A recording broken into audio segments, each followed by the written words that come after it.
4:52 de la tarde y de inmediato nos vamos hasta Washington, D.C., el epicentro de la política estadounidense, llena de monumentos, de museos espectaculares con colecciones impresionistas bellísimas que son imperdibles y que además es una ciudad que tiene muchísima vida también universitaria y académica.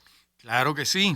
Ahora, lo interesante que vamos a conversar con nuestro invitado es cuán cosmopolita es la ciudad de Washington. Probablemente no lo sea tanto como Nueva York, por dar un ejemplo, pero también tiene rasgos cosmopolitas. Y para hablar de Washington, D.C., sus curiosidades, saludamos a nuestro colega periodista José de Bastos, radicado precisamente en esta ciudad en la que poca gente vive, por lo general viven al otro La lado afuera. del río, a las afueras de Washington, D.C. Pero que sea José de Bastos quien nos hable de la ciudad de Washington. Bienvenido a Puntos Cardinales. ¿Nos escuchas, José? Sí, perfecto, ¿me escuchan? Sí, Sí, ahora sí te señor. escuchamos. Adelante. Sí, bueno, como bien dicen, bueno, yo sí vivo dentro de la ciudad de Washington, dentro de los límites de la ciudad, pero ciertamente, como dicen, el área metropolitana de Washington tiene algo así como 5 millones de personas. Sin embargo, la ciudad propiamente, oficialmente, tiene alrededor de 700.000 habitantes, o sea, más de 4 millones viven en el área metropolitana. Obviamente la mayoría de esas personas tiene vínculos con la ciudad, trabaja aquí o tiene algún tipo de relación con trabajo del gobierno o de las embajadas que hay aquí, o como decían, de los muchos museos, de los think tanks, ¿no? Que son como centros de investigación política generalmente, de política exterior, o con las universidades, que también hay varias aquí en la ciudad y en toda la zona, ¿no? Ahora, y desde el punto de vista cosmopolita, digamos, ¿cómo es el tejido social de Washington? Bueno, sí, es muy internacional, precisamente por su vena política, ¿no? Obviamente es el corazón político del país y así como hay personas de todo Estados Unidos que vienen a trabajar en el gobierno y muchas veces luego de algunos años se van, ¿no? Se devuelven a su estado, su Mm. ciudad de origen.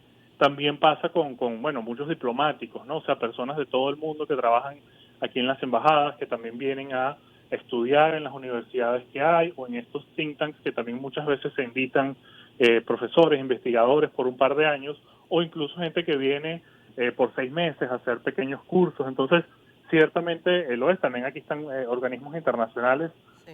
como la OEA, hay oficinas de la ONU, el Banco Mundial, el Fondo Monetario Internacional. Entonces, ciertamente, yo les puedo decir que yo pasé 4 o 5 años, los primeros que viví aquí, donde prácticamente no conocía a ningún estadounidense, ¿no? O sea, mi entorno era completamente latino o de otras partes del mundo y eso se ve mucho, ¿no? Puede pasarle a uno aquí que si no sales de tu burbuja, no conoces realmente algún estadounidense, ¿no? José, pero tomando esa particularidad, esa anécdota en la que prácticamente no conocías a nadie estadounidense, estando justamente En en la el centro del capital. poder, en la capital de los Estados Unidos, ¿qué supone eso para la cotidianidad, el día a día, cuando alguien se monta en un autobús o en el metro?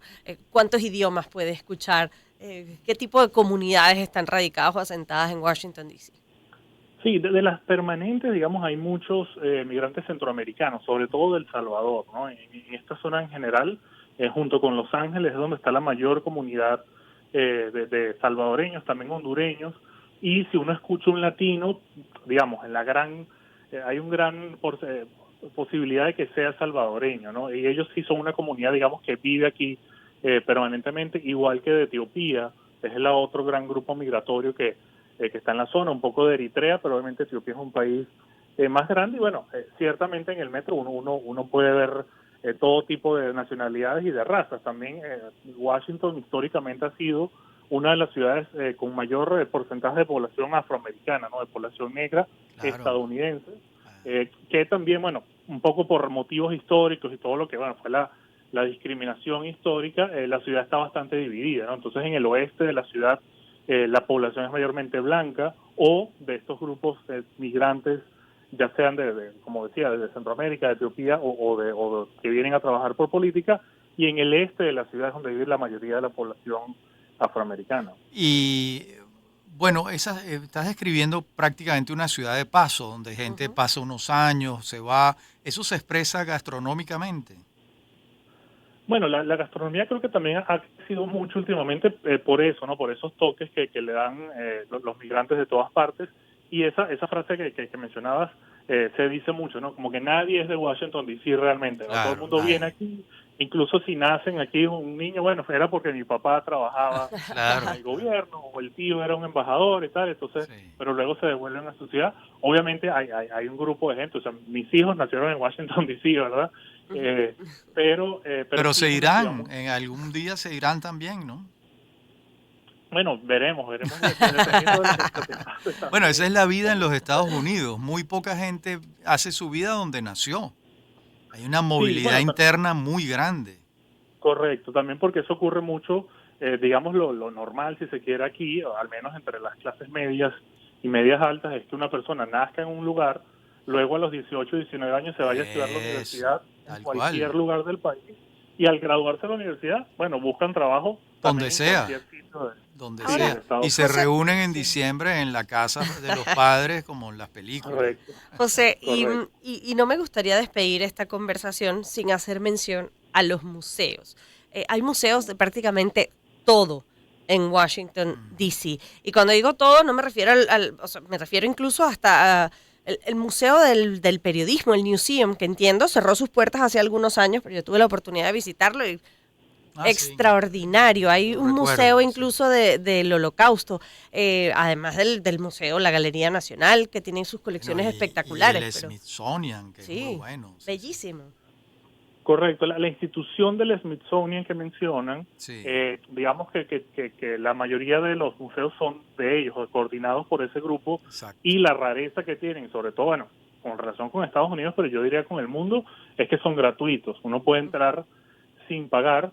El Newseum que mencionas, el periodismo correcto, sí cerró hace algunos años y era ciertamente impresionante. Muy bueno. Ese sí había que pagar. Ujú. El Holocausto también es, bueno, impresionante, obviamente. Hay un museo de espionaje, por ejemplo, que también Ese es ha muy llamado mucho bueno, la muy atención. bueno. Uno africano. Sí. Uno claro, de la historia afroamericana, digamos, Ujú. de toda la complejidad de ese tema, se está, digamos, recaudando fondos para hacer uno de la historia de las mujeres, también en Estados Unidos, y ciertamente es lo que aquí llaman el National Mall, que obviamente uno Sí. escucha mall y piensa que es un centro comercial, pero aquí el National Mall es un parque, o sea, una especie de parque del este, en línea recta que conecta al Congreso de Estados Unidos con Claro. el monumento de Que Lincoln, es que también es una especie un de jardín museo al aire precioso libre. con monumentos Correcto. cada cierto tiempo que de verdad es un espectáculo. José, Y sí, muchísimas. y rodeado de museos. Sí, sí. Sí, señor. Muchísimas gracias por estos minutos. Ha sido un gusto inmenso conversar contigo de temas distintos a la política norteamericana. Muchas gracias. Así José es. de Bastos, periodista en Estados Unidos.